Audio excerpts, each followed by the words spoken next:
ॐ गजाननं भूतगणाधिसेवितं कपिध्वजम्बो फलचारुभक्षणम् उमासुतं शोकविनाशकारकं नमामि विघ्नेश्वरपादपङ्कजम्।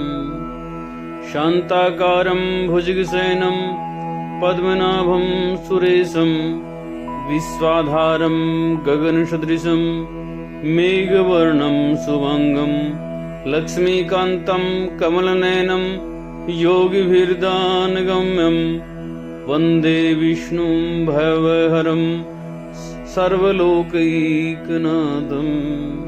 श्रीमन्नारायण नारायण नारायण भजमन्नारायण नारायण नारायण लक्ष्मी नारायण नारायण नारायण श्रीमन्नारायण नारायण नारायण। बोली गोविंद भगवान की जय।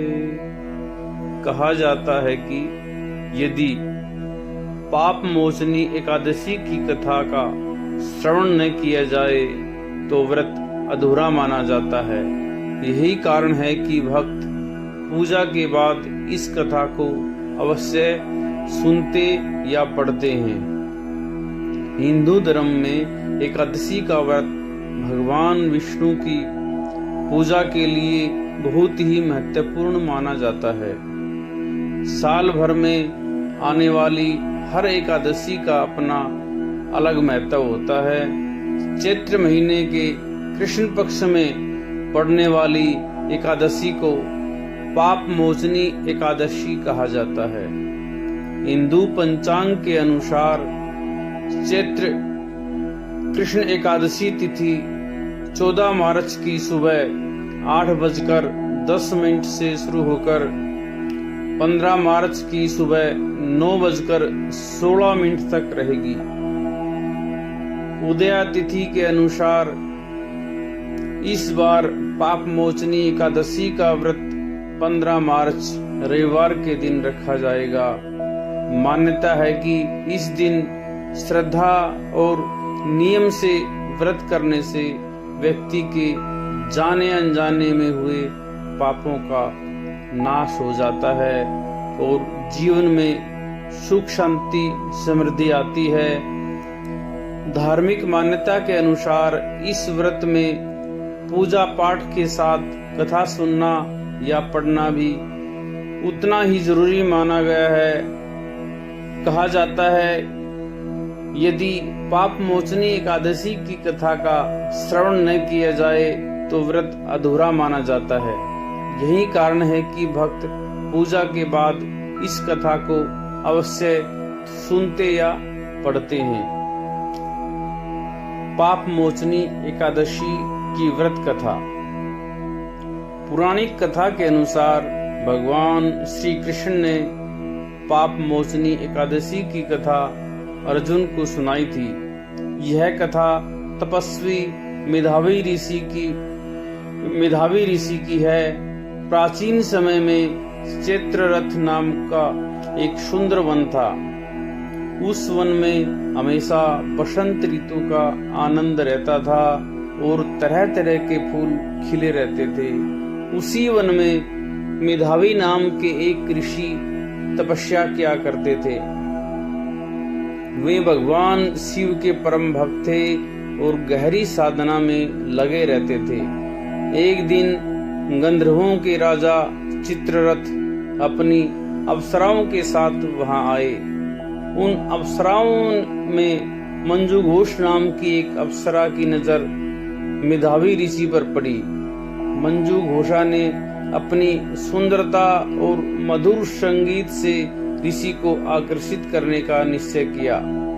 वह कुछ दूरी पर बैठकर वीणा बजाने लगी और मधुर गीत गाने लगी। उसी समय कामदेव ने भी उसे ऋषि को मोहित करने में सहायता की।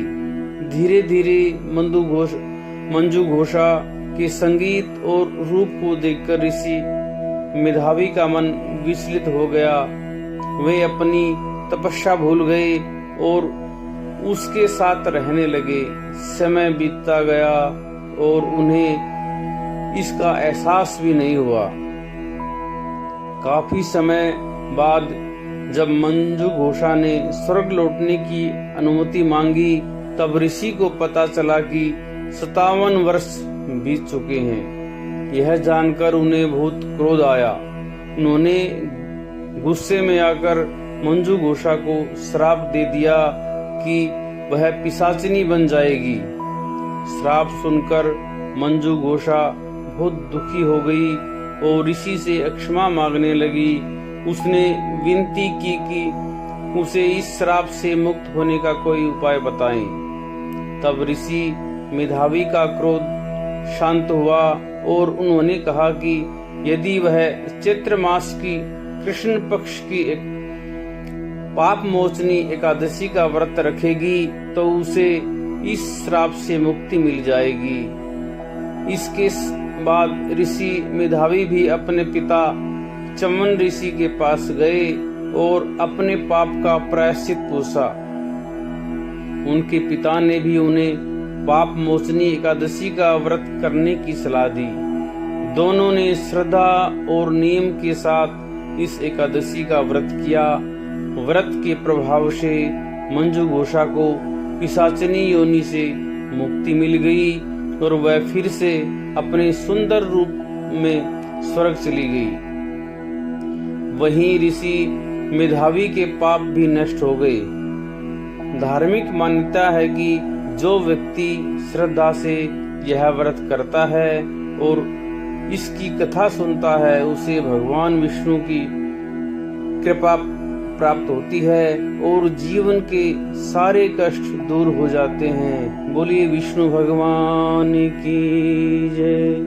श्री कृष्ण गोविंद हरे मुरारी, हे नाथ नारायण वासुदेव, हे नाथ नारायण वासुदेव, हे नाथ नारायण वासुदेव।